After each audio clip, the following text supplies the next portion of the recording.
So those are some of the projects that we've been actively working with. And those are the types of projects that I have included in my 5,100 unit count that we're actively working on. This next section that I'm getting into, I really had developed for developers as informational tool on 201H. So let me just scan through this thing. So what I'm talking about here is just what it is, what 201H, and this is a tool, right? This is a tool for housing development that's in the toolbox. And so I like to make sure that people know that this option exists, and it's really to help facilitate housing development, right? So what are your eligibility requirements? What's the procedure internally here to apply for the 201H? Why would you want to use the application? So I would usually cover things like that. Now, this next section here talks about the strategic roadmap that OHCD has developed. And Daryl, you and I have talked about this before, but it was strikingly similar to what Vibrant Hawaii and the Housing Coalition's roadmap looks like. So I was so pleased to see that we had not really collaborated on it at all, but we kind of ended up with a very similar roadmap. If nothing else, it made me feel more confident that we're both on the right track, So we started working on the strategic roadmap to start to address how we were going to encourage more housing. We've made significant headway, but it's not anywhere near enough. I mean, 10,000 units, and we've got 5,100 in the pipeline, so we've got a ways to go still, right? So the first thing that the Housing Office started to do was really taking a good look at our Chapter 11 Affordable Housing Code, and whether or not this code is generating affordable housing units the way it was meant to. And I'll tell you generally, the way that Chapter 11 works is when you have market development going on, like resort developments or market housing, when Chapter 11 is triggered, it says that the developer has to produce 20% of the housing units affordable. But when you have no market activity going on, there's not going to be any production of affordable housing units off of Chapter 11, if that makes any sense. So we have hired a consultant actually out of California who has done a lot of work throughout Hawaii. They're really helping us to dig in. They've been reaching out to a lot of our developer partners to get information. We want to develop some pro formas to do some analysis on what it's actually taking to produce housing, both market and affordable, and then come up with a policy that I'm hoping is more about incentivizing development more than mandating it. And I really feel strongly that we have to give that consideration. I think incentives in this day and age for partnerships work much better than mandating things, right? So anyway, we're far along our way into doing this. I am expecting to see a draft report out by October, so a few more months, but before the end of the year, definitely. And I will love to come back to this group and share with you some of the information that we're seeing from the study. The second strategy that we really started to work on was in partnership with the planning department. So Zendo and I have worked on this together. And in this situation, taking a look at their Chapter 25, which is the zoning code, and Chapter 23 here, which is the subdivision codes.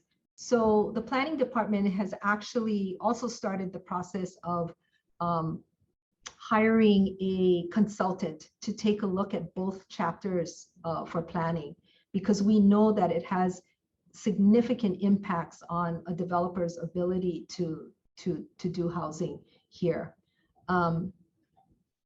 Going back to the zoning code really quick, because we know that this assessment is going to take a few years, Some of the areas that Zendo talked about wanting to focus in maybe a little bit quicker than sooner than later is the accessory dwelling unit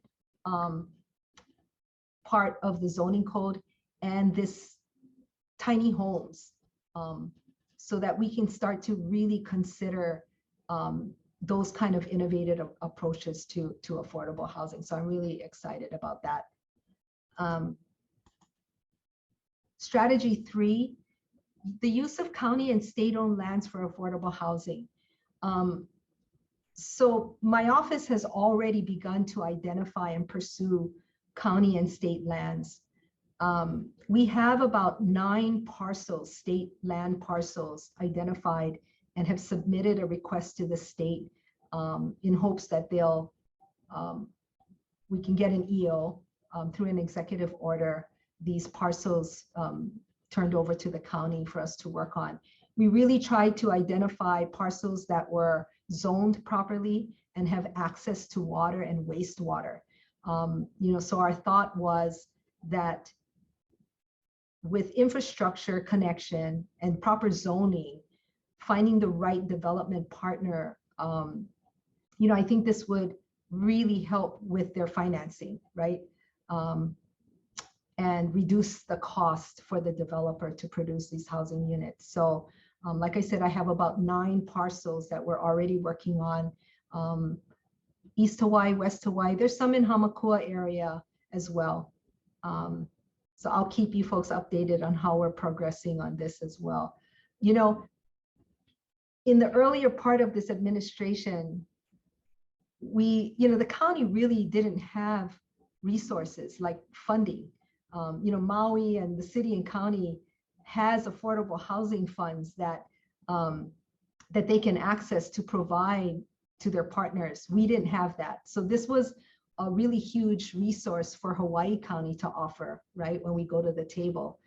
But now, as you all know, we actually have an affordable housing program that passed yesterday, Bill 160.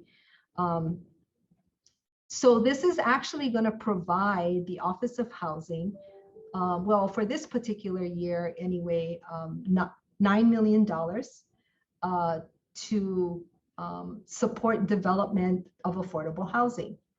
The Office of Housing, I am right now drafting administrative rules, which we will make public very shortly. And during this 30-day public comment period, we will also be conducting a couple of public hearings, which I will let this group know about. I'd love to hear your input as we're trying to put together our strategic plan for how we're going to administer this fund. I can tell you, this office has been very successful in administering housing grants. And so obviously, I'm going to use our experience as a template to put together a plan for how we're going to administer this particular fund as well. So yeah, this has been a huge success and a great resource. So another tool in the toolbox that we've never had before. Strategy 5. So this one is a partnership between the Housing Office and Public Works.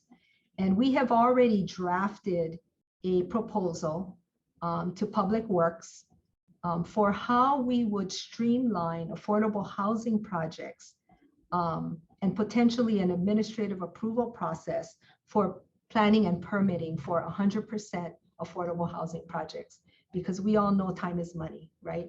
So the quicker we can move housing plans and get them through the process, the quicker we can see these projects coming along. So we've taken a lot of steps on this one already as well. So those are the 5 strategies that we have in place. There's a few other strategies that we've been thinking of. I have them listed here. We'll continue to work on those. And that is it.